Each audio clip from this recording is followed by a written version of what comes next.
Hello and welcome to the Armenian News Network Grung. I'm Asbed Bedrossian. In this Conversations on Grung episode, we'll be talking about the state of affairs in Lebanon, its path and outlook for better days, and how the Lebanese Armenian community is navigating through these tough times. This episode was recorded on Saturday, November 6th, 2021.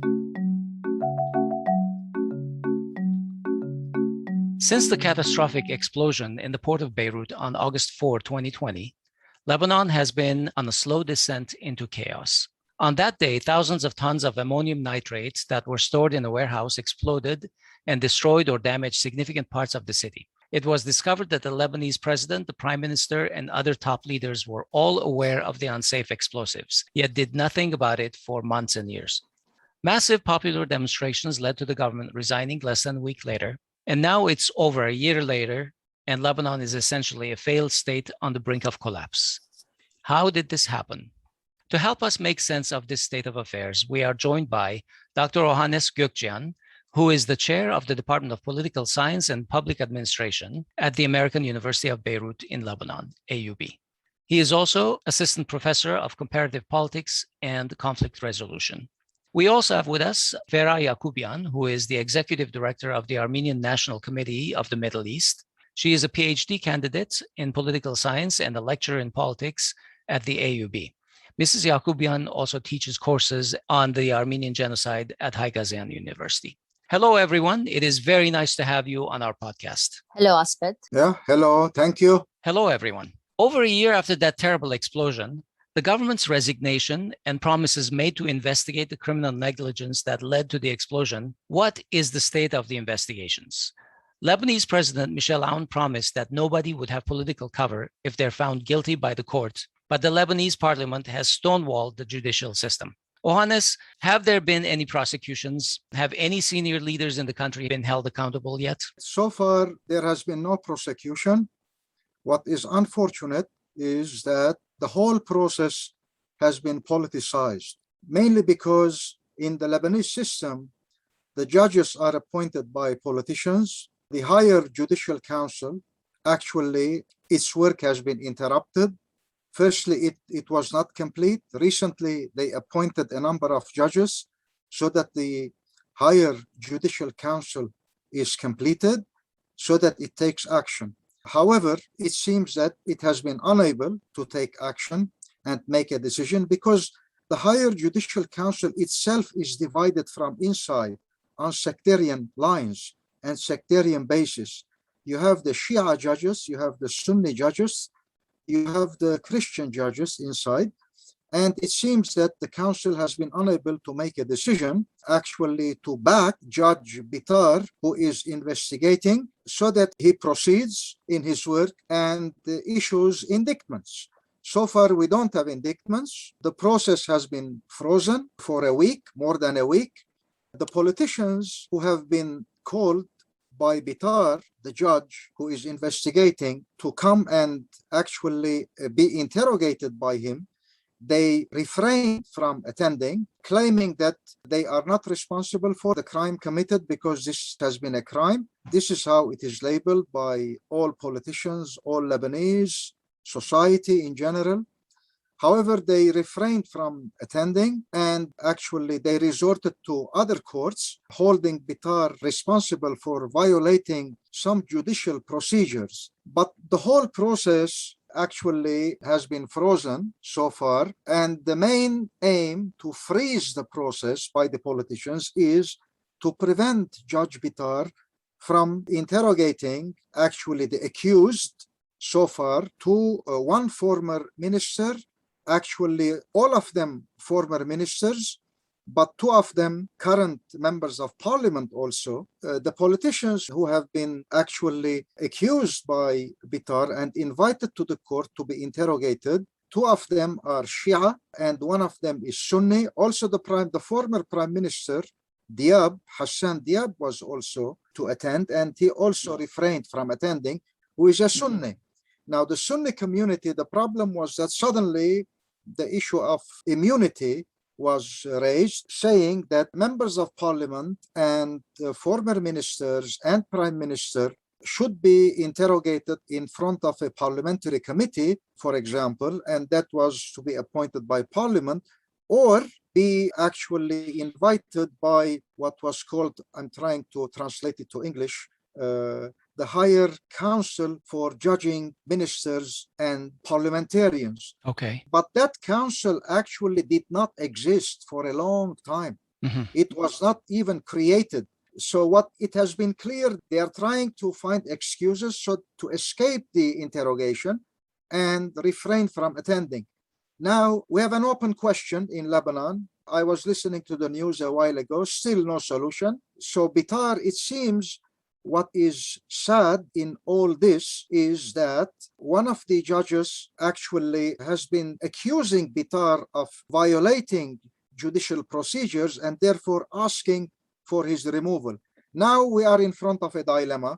Either Judge Bitar would be removed and actually the whole process would stop, or we don't know what type of formula or solution could be invented. And I use the word invented because they have been inventing and claiming violations by Bitar. Actually, he did not violate. Nothing was violated by Bitar. But all these inventions by the politicians have been used in order to stop the trial and terminate the whole process because, to tell you the truth, because I mean, the Shia politicians and Hezbollah in particular has been accusing Bitar of taking sides in the investigations and therefore calling only Shia ministers and trying to accuse them, whereas he should have called also other former ministers and members of parliament from the other sides, other parties. What is the composition of the court? The composition, which one? The higher council, the higher... Yes. The composition recently, after being completed, it's a mixture of Shia Sunni Christian judges. And therefore, again, everything in Lebanon is sectarianized. Right. As many of you know already. So, and politicized at the same time. I'm asking that question because if people think that Bitar is calling only Shia witnesses, then there are other judges who can make sure that others are also being called, right? Bitar called Shia and Sunni. And Sunni. Yes. Mashnouk, for example, Nuhad al-Mashnouk, a former minister, is Sunni, and the former prime minister is Sunni, Hassan Diab. Yes. And the other two who were called were Shia. So he called Shias and Sunnis, whereas according to Hezbollah and the Shia politicians and the Speaker of Parliament, who is very silent nowadays, has been saying that Bitar should have called also other MPs and other prime ministers, including, let's say, Saad Hariri and Tamam Salam, who were former prime ministers, and also MPs from all sides. Why only focusing on the Shia? The Sunnis on their behalf are saying, why focusing on the Sunnis?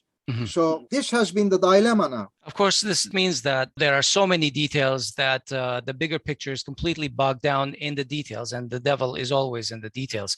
Is there any hope that somehow we are going to get past this issue and actually hold anyone accountable? Or is everybody protecting everybody who is, of course, guilty? The entire government is probably guilty of this. Asbed, actually, I mean, we are in a failed state. We are in a failed state. Nobody has been held accountable in Lebanon probably since independence. Right. Nobody has been held accountable. And in my view, nobody will be held accountable. And probably they were related to a natural disaster or an external attack from a foreign country, which is very unfortunate. But the way that things are proceeding in the last 48 hours indicate that they are trying to remove Bitar from his position and therefore stop this investigation, and that would be the end. Now, what could happen next, nobody can predict. Okay. So this is the political deadlock right now. Now, before the explosion happened, Lebanon was already heading towards a major economic downturn, right? The financial system was in trouble, the currency was in decline, and COVID was all over the place. The currency has imploded, obviously. I'm not going to go into details how much it trades for. And in October, just last month, there was a complete 24-hour electricity blackout all over Lebanon when the government ran out of fuel to generate the electricity. My question is, How does a government stay in power if they can't even provide the people with the basic necessities? What happens to the fuel that the government imports? How can they not be providing the people with as basic a need as electricity? And maybe how is the water, in fact? Actually, we have long hours of electricity cuts. Mhm. Water for long years, we don't have water.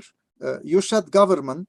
For a long time, there was a caretaking government, Hassan Diab's government, until Mikati was designated prime minister, and then he formed his government. But now Mikati's government is also paralyzed because the Shia ministers withdrew from the cabinet until Bitar's case would be solved. It's not the government aspect. I think it's the private sector that is rescuing Lebanon. The private sector, by taking action, NGOs sending money to Lebanon, donations being made to Lebanon. The World Bank actually took action, a limited amount of money, but the international community has been calling the Lebanese government for a long time. Do the reforms, take action so that we help you. We will not help you if you do not reform the system, because any money that would be sent to Lebanon disappears, evaporate, as used to be. Billions of dollars, mainly by corruption, parochialism, distribution of benefits, so on and so forth. So it's not the government, actually. The government is paralyzed. As soon as it is formed, the Mikati government, in less than 1 month, it was paralyzed. Now, private companies are actually importing gas and oil. The price has climbed in Lebanon. You have heard the news. Hezbollah actually brought a shipment, the Iranian actually ships who carried the oil through the Syrian border. But that was also illegal, a violation of actually sovereignty and And does it happen at market prices or black market prices?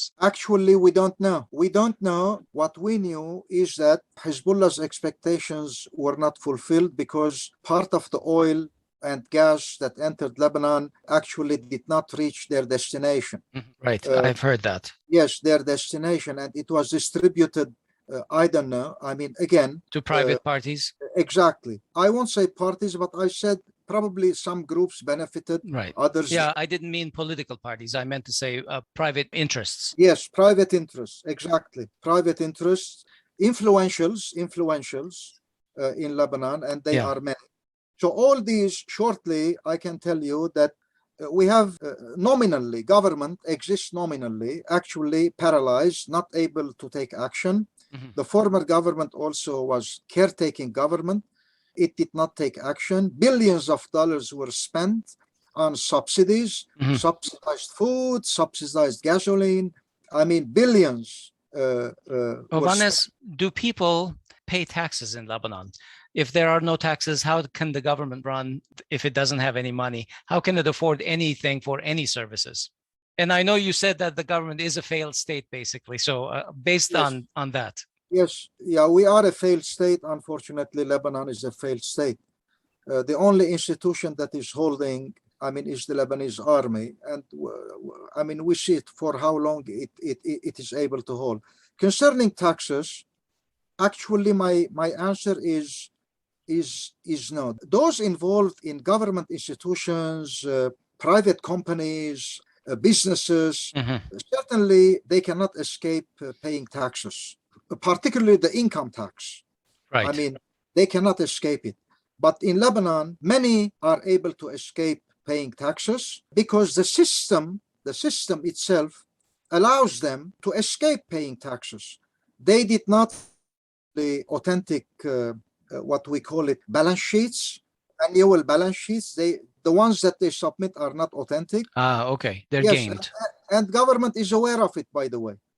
Government is aware of it and can do nothing because again and again, sectarianism comes in, politicization comes in, and I forgot to tell you, big number of Lebanese don't pay electricity bills also in Lebanon.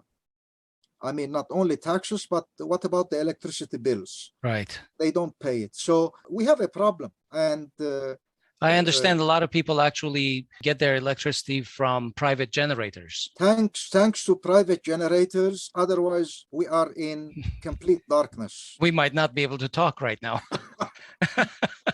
Let me shift gears really quickly, Ohannes.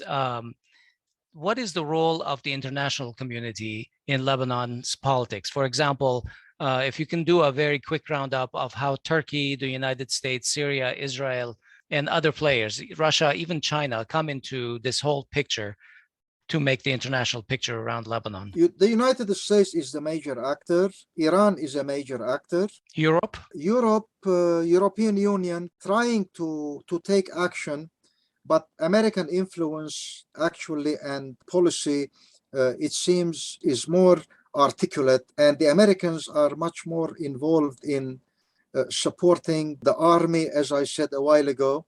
The French did try to actually bring a contribution, and Macron visited Lebanon twice and tried to engage the European Union and the international community. It seems that there has been American-French understanding that Lebanon should not completely collapse and try to hold Lebanon at least as far as possible a sovereign state. Exactly. They know very well that it's a failed state. On the other hand, we cannot ignore Iranian influence. Actually, we have American-Iranian clash over Lebanon has become a sort of zone where external powers try to maintain influence and implement their agendas accordingly. Turkey tried to become an actor, actually, particularly sending support to the Sunni community in particular. And one of the former ministers from Tripoli, Karami, visited Turkey, asking them to take action and render help and support. But Karami was also criticized by many. Turkey, so far, I won't call it a significant actor, although it did send aid to Lebanon. The hospital that it had built in Sidon after the 2006 war, they rehabilitated. It was a tool to maintain influence, and they tried to actually, as I said, they rehabilitated it, and for a long time it was not active, it was inactive. Suddenly Turkey wanted to play a role, but as I said, there is no significant role, Turkish role in Lebanon. Okay. The Americans are here, the French and the Europeans are here, European Union in general, and Iran is here. So unfortunately, I mean, Lebanon, historically, when the external environment is unstable and there is competition over Lebanon always experiences instability.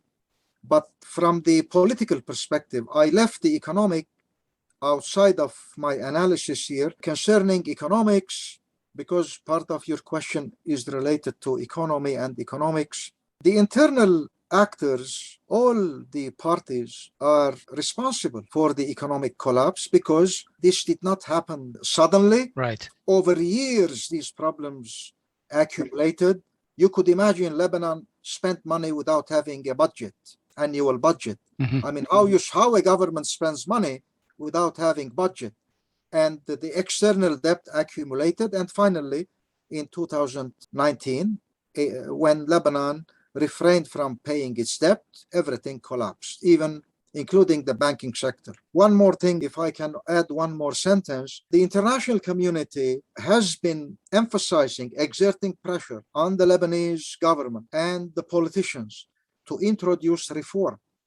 Otherwise, this system cannot work anymore. It's not workable anymore. Do you mean the sectarian system is not workable anymore? Asbed, the system as a whole, the whole system is not workable anymore. Okay. I mean, there should be a major shakeup, a major change. I mean, in politics and economics. Do you think this shakeup would be almost at the constitutional level in Lebanon? At the constitutional level, probably it's early, but sooner or later, we need a shakeup because from time to time, the Shia community has indirectly is asking for more power because it has been a major actor in Lebanon and in the constitution.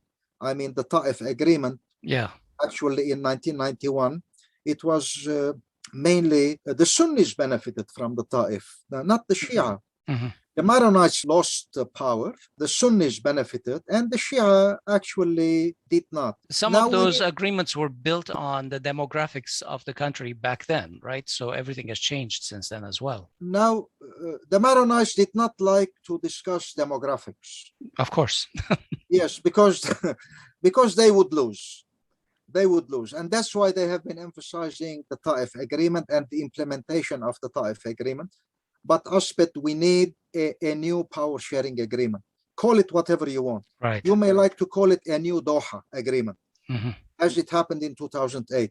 You may like to call it a new Ta'if agreement, so that the balance of power, again, is arranged. You need a re-engineering to the whole system. Otherwise, this system is already dead. If the same people are going to do a new Ta'if or a new Doha or a new whatever, it's going to happen. You know, the same thing is going to happen over and over again. And it's no more a sectarian thing. Even in the sect itself, there are divisions. I just want to go back to the Turkish influence here. Let's remember that the Sunni here are also divided into two groups. One is pro-Saudi Arabia and one is pro-Turkey. And there's a clash already there. And that's why Turkey hasn't been able to really influence Lebanese politics. That is interesting. Yes. However, at the end of the day, these sects will be there. I mean, we cannot remove the sects. But at least if we look at the history of Lebanon, every 10 years, every 15 years, there was a shakeup. There was re-engineering. Because, as I said a while ago, when the external environment is not stable, definitely Lebanon is influenced. This is a truism nobody can deny, mainly because the Lebanese politicians also seek alliances and they maintain their relations and network with these external powers. And sometimes they use them against each other. And this is what has been happening again and again and again. Now, certainly with a new engineering, call it re-engineering.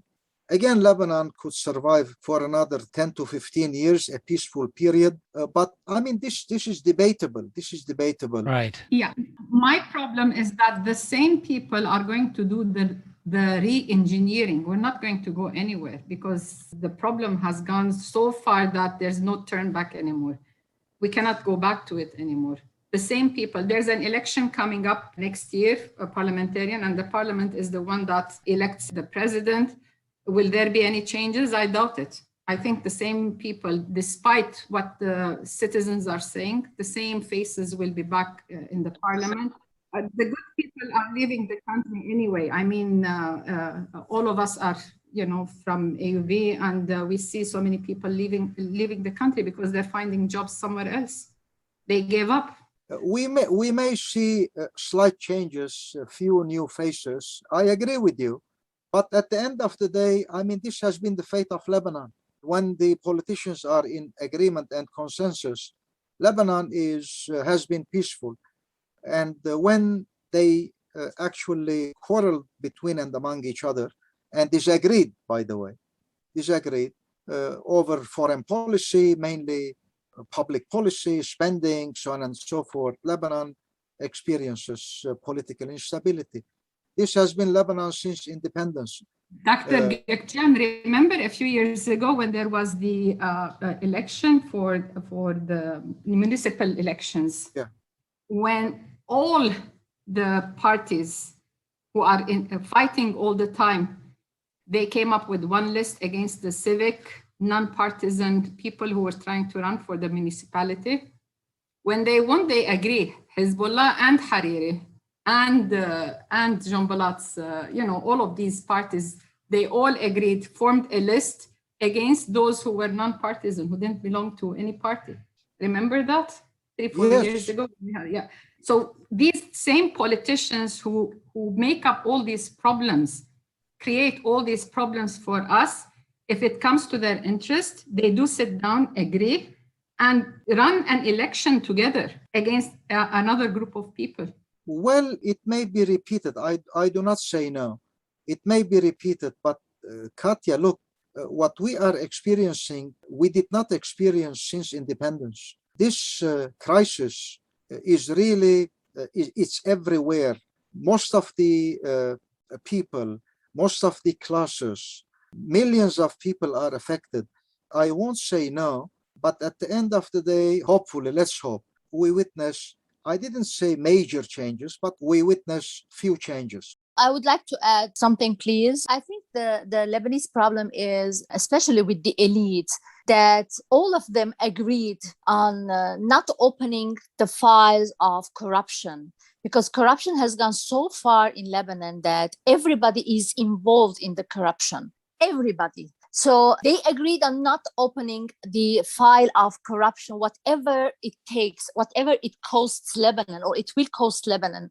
So it's the same thing with Bitar, because if Bitar calls the Shia or the Sunni or even the Christians to investigate the issue of the explosion, you will see that the corruption file will be opened. It will have this domino effect, and whenever one stone is down, it will have the domino effect. So all the files will be opened consequently. So everybody will be charged with corruption. I think that's why the file of explosion is still taking time to look in, to investigate. It needs more investigation.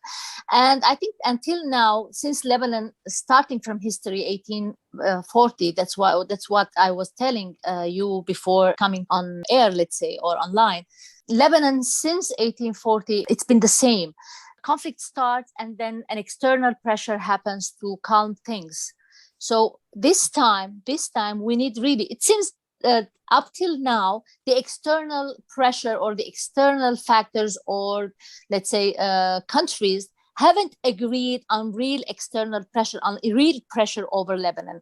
And what happened lately with Saudi Arabia, it says a lot. I don't agree with Katia that there is a competition. There is a competition, some kind of competition between Saudi Arabia and Turkey over who is the leader of Sunnis at the end, not only in Lebanon, but in the region. Saudi Arabia wants Lebanon to go back into the Saudi orbit and not leave it to anyone else. So Saudi Arabia still wants to be the real player in Lebanon, not only for the Sunnis, but in general for the Christians and Shia and Sunnis in general. Vera, is there any hope that this latest query by Lebanon to Saudi Arabia, which was in the news just in the last couple of days, offers any kind of hope? I think they are trying now to find a solution because the prime minister is exerting power over the president and the Shia community that he will resign if you don't solve this problem with the Saudis. So if the situation remains the same, because at the same time there is pressure over Mikati to solve the relationship with Saudi Arabia. So I think at the end they will find a solution, because if this government is formed to organize the elections for next year, then they should find a solution with the Saudis in order to remain and continue the job until at least the elections next year. One more comment. There will be no solution if there is no Iranian-Saudi agreement at the regional level. There will be no solution in Lebanon and the region as a whole if there is no Saudi-Iranian rapprochement, let's say. Otherwise, the Saudis are very serious this time. I didn't say they are not serious. They are really serious. They will not engage in Lebanon anymore. This is what I meant. They are serious now this time. They have spent 80 billion in Lebanon, 80 billion, and nothing has happened. And now they are saying clearly, we will not send $1 anymore. What did you do with the 80 billion? In addition, the 80 billion is over the last 10 years?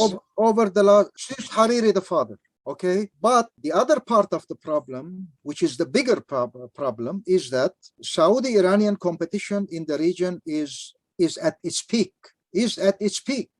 And if there is no consensus, agreement between them, certainly Lebanon may witness a situation that is worse compared to what we are experiencing now. Let me ask a question that I was not planning. In this past week, President Armen Sarkisian paid a visit to Saudi Arabia, which was unprecedented because Armenia doesn't even have real relations with Saudi Arabia. At a very high level, can Armenia be part of the picture towards a solution for Lebanon? because Armenia does have relations with Iran, no real relations with Turkey, but it does now have some kind of a pathway to Saudi Arabia. What do you think? We're very optimistic, Asbed. In my view, I don't think so. Okay. It will be an achievement, actually, on the international level if they succeed. But I agree, I don't think so. I don't think so. Armenia has so many problems to find solutions. So I don't think so. Unless President Sarkisian is trying to find a job somewhere after his presidency and he becomes... Unless he is a magician.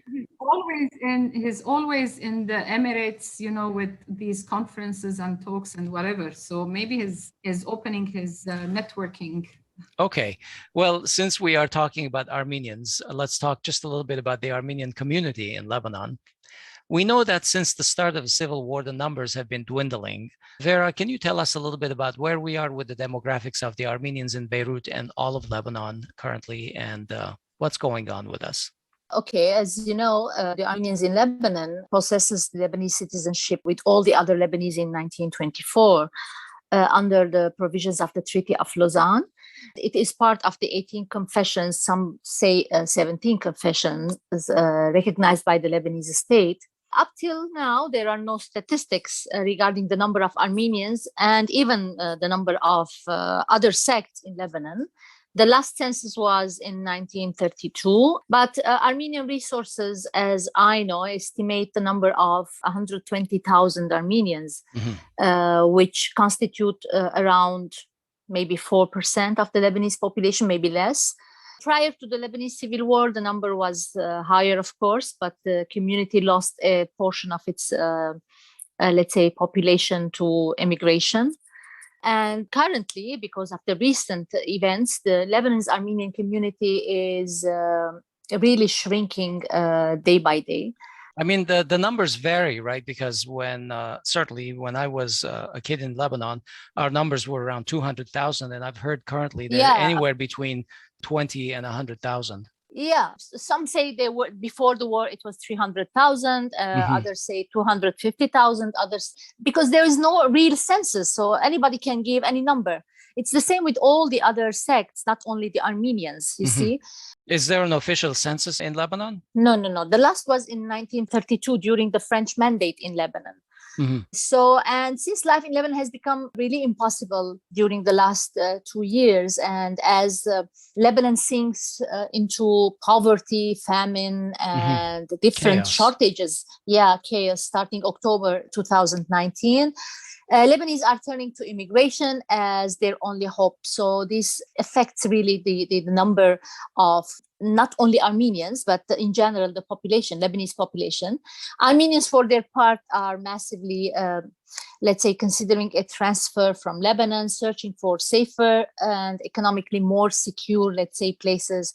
Some are migrating to Canada if they have the chance, USA less, and mainly to Armenia. Mainly, they are migrating to Armenia. And after the explosion in the port of Beirut, which of course devastated Burchamud and neighboring districts, let's say, or regions, and with the aggravated economic crisis, many Armenians had to leave Lebanon, and they were afraid, because they were afraid for their own and for their children's life or safety at the end. So many lately, especially after 2019, the uprising, let's say, or the protest of 2019, many and a big number of Armenians migrated, especially to Armenia.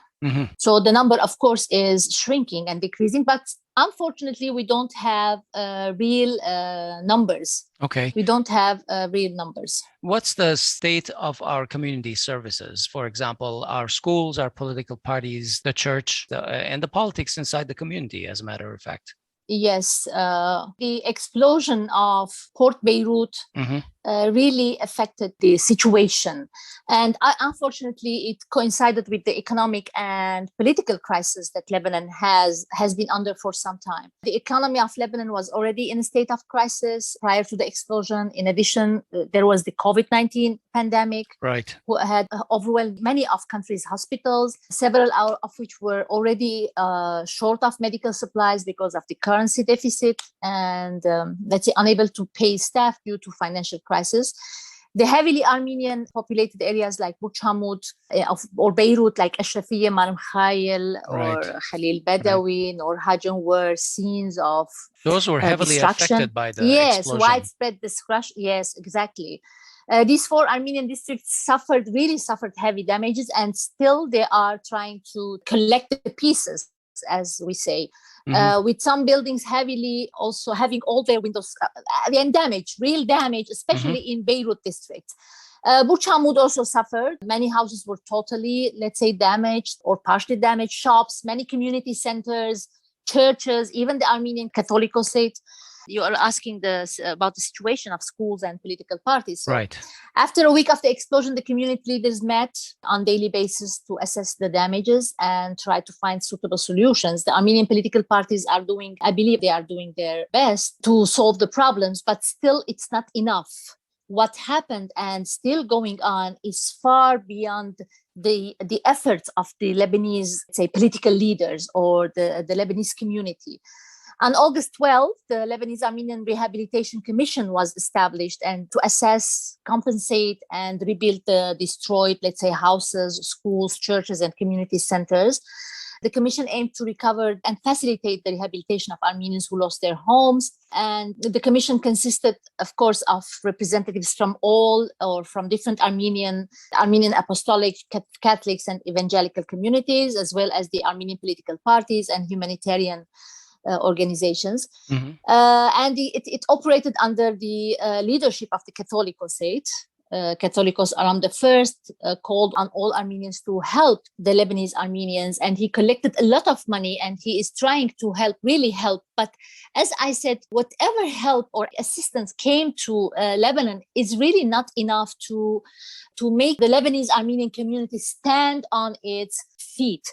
Once again, we need a lot of help. In fact, I was going to say, Vera, since the 44-day war in Artsakh last year, a lot of the international Armenian focus has been on Armenia, right? So I was going to ask, what kind of international Armenian aid is reaching Lebanon, and is it reaching in the right places? As far as I can tell, the Armenian communities in the world did their best to assist Lebanon. And I'm sure you are aware of what kind of assistance we're talking about from different communities, Canada, United States, Europe. They are sending the necessary needs and requirements to meet people's needs. The Catholicosate is helping because he is actually collecting money from people rich that he knows he has good relationship with. The Armenian organizations are helping schools and students, but still, as I said, there is a long way to go in order to recover from this crisis. Really a long way to go to recover from this crisis. Of course. What's the state of our community inside the Lebanese political scene? Our representation in the parliament, in the government? Are Armenians regarded well inside Lebanon? What's our state of affairs there? Actually, 2 Armenian communities in Lebanon, as you know, the Apostolic Armenians and the Catholics. The Catholic Armenian evangelical community is not considered as a separate ethnic and religious unit, but is part of the country's common let's say, Protestant community. We don't have a separate Armenian Protestants. So Armenian community has 6 guaranteed seats in the Lebanese parliament, allocated both to Catholic Armenians and Apostolic Armenians, of course. And since the Armenian evangelicals enjoy a large share within the common Protestant community, the Lebanese, Protestant community, sometimes the Armenian representatives occupy the only deputy mandate allocated to that community. It happened for a few years, but now, no, we don't have an Armenian evangelical as a deputy, as a member of parliament. Vera?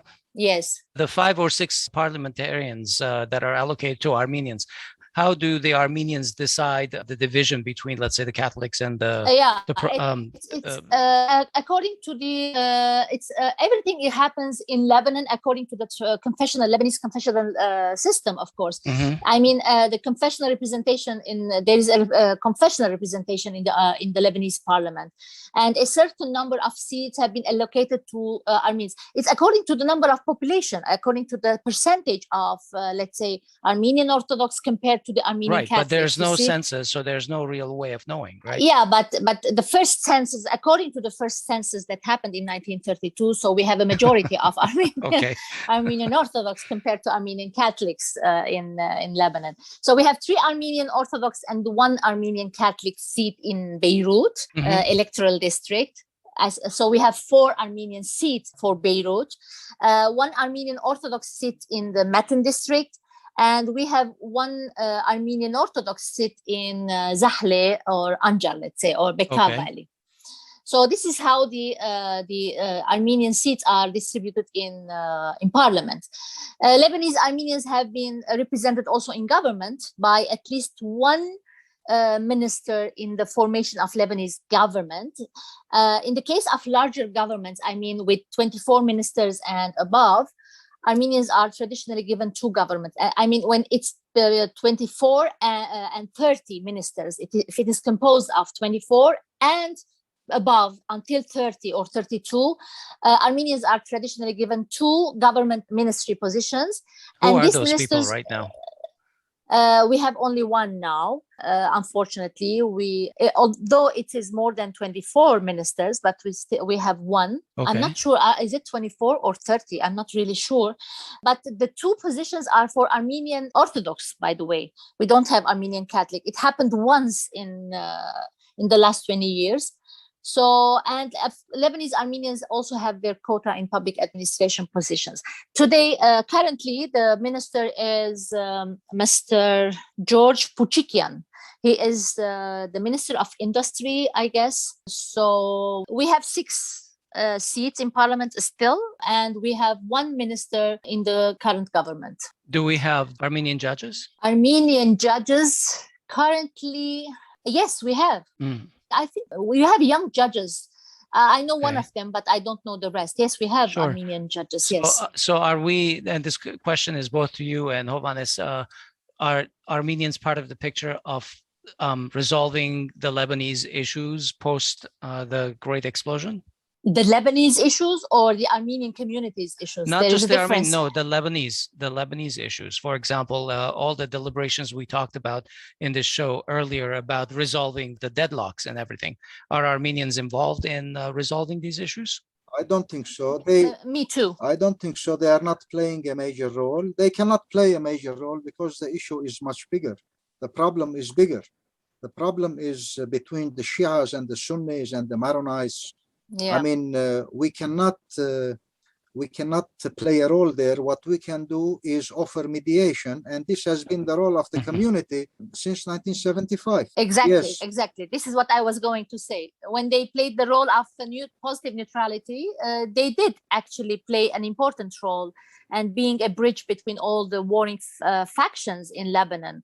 They did really play a positive role at that time, but currently during this situation, they were always the neutral group during elections. Now they are part of one group. They don't have the power now. And as Ohannes said, it's the problem in Lebanon is far beyond Lebanese to solve it. If Lebanese cannot solve it, so how come the small Armenian community is going to be able to solve such a crisis? You never know. They see us as the intelligent group of people. They used to see us, Katia, but not now. How can we regain that stature of the middle ground and a positive influence? Who you mean? The Armenians? Armenians, yes. I'm always thinking about how the Armenians can be part of solutions and the positive pictures. In my view, we are acceptable by all because we did not take sides with any of them against the other. We are trying to be in the middle, neither with the left nor with the right, if you want to classify them right and left. although this classification doesn't apply in the Lebanese case. We try to use sometimes our good offices in general, but certainly whether we like it or not, we have lost our neutrality aspect in Lebanon. I mean, we cannot say that the community is neutral as it was from 1975 until 1990. Also, the definition of community needs explanation. It depends how you define the community. Who is the community, for example? So the community has left its neutrality, I think, but still, the community is approached by all parties as moderate, which is very important. As moderate, we have been using our good offices occasionally when there is the possibility or the necessity, statements, announcements that the Armenian community, certainly this is made by the MPs, Armenian MPs, politicians, that it's not in the interest of Lebanon to have the Lebanese parties quarreling among each other. Community leaders have been emphasizing this in Lebanon, that it's time to come together and talk and conduct dialogue and find a solution to our internal problems. This has been the position of the community now, but we cannot ignore the fact that we are not neutral. We have taken the side of one group, one party, but this doesn't mean at the same time that we are against another party. This is important. Yes, we lost the neutrality, but we are not involved and we are not engaged in intra-Lebanese sectarian fights and clashes. Right. We are not. Right. We are not. Yes, we are not neutral now because we are in one camp, and actually Armenian political parties are divided in between two camps. But when they come together, or when they discuss community issues, they discuss it together. And regarding neutrality, there are many Armenians still now insist on the notion of Armenian neutrality, at least during times of violence, because we will see, and we have seen violence during the last few weeks, let's say. And when violence comes into the scene, we see that Armenians still ask for neutrality in order to protect the security of the community as a minority group, and to avoid, of course, any attacks from other confessional parties. And on the other side, we have the opposite side, that many Armenians, however, feel that it is a natural step for Armenian parties to be more involved in the Lebanese political life. And not only in order to protect the security of the community, but also they say that at the end, we are all Lebanese. We are Lebanese after all. So we have to be involved in Lebanese politics as all other sects. And we are seeing this. We saw this in the elections of 2018, where we had independent Armenian candidates who won the elections, and our party, let's say, candidates didn't. So we lost party candidates in front of Armenian candidates, independent candidates who will never been part of the Armenian or never worked in the Armenian community or for the Armenian community. So we are changing. The Armenian community is changing. It's not anymore the same, even on the political level. Are you optimistic about the future of the Armenian community? In reality, no, because we are shrinking in number. We are not the Armenian community that used to be. We are not anymore the heart of the Armenian diaspora. We are shrinking in number. We are losing, and we will lose our, let's say, influence as community and or Armenian organizations during time, as we started losing it in the elections of 2018. But it doesn't mean that we will stop exerting effort in order to gain what really was lost during the last, let's say, 15 or 10 years. It needs huge work. Okay. Ohannes, are you positive on our future in Lebanon? I would say the following. Probably this is the fate of all diasporas, and not only the Lebanese community. What is happening, I find it natural. You cannot stop people from moving, from immigrating, from leaving. I would say, and I relate it to the community also in general, the Lebanon that we knew will never return. Will never return. What type of Lebanon we will witness, nobody knows in the future. But for sure, the one that we knew is gone and will never return. That's why let's not be, it's not being pessimistic, but this is the reality. Therefore, what we were at the community level, certainly it belongs to the past. So everything is changing, and we don't know, again, we don't know what would be our fate as community in Lebanon. There is uncertainty at all levels, And finally, we leave it to socio-political and economic developments. At the end of the day, no miracle will happen, so that nostalgia is something else. Let's not analyze based on nostalgia. The old days are gone, Asbed. And what is coming in the future or in the near future, nobody knows. So we'll see. Okay. My silent partner in crime on this show has been Grung's regular contributor, Katia Peltekian. Katia, you're joining us from Beirut as well. So any last words? I'll give you the last word. I agree with Dr. Geukjian. Hope, nostalgia, definitely it's out of the question now. What we do in the next few years, that's, as Dr. Geukjian said, nobody knows. And I don't believe in miracles anyway. I hope I'm wrong. Do you think the next 3 to 5 years are decisive years for our community in Lebanon? I don't know if we can last 5 more years. In the next year or two, maybe, because it's the economy and people are really struggling now. When salaries are the same, while prices are like 15 times more than they used to be.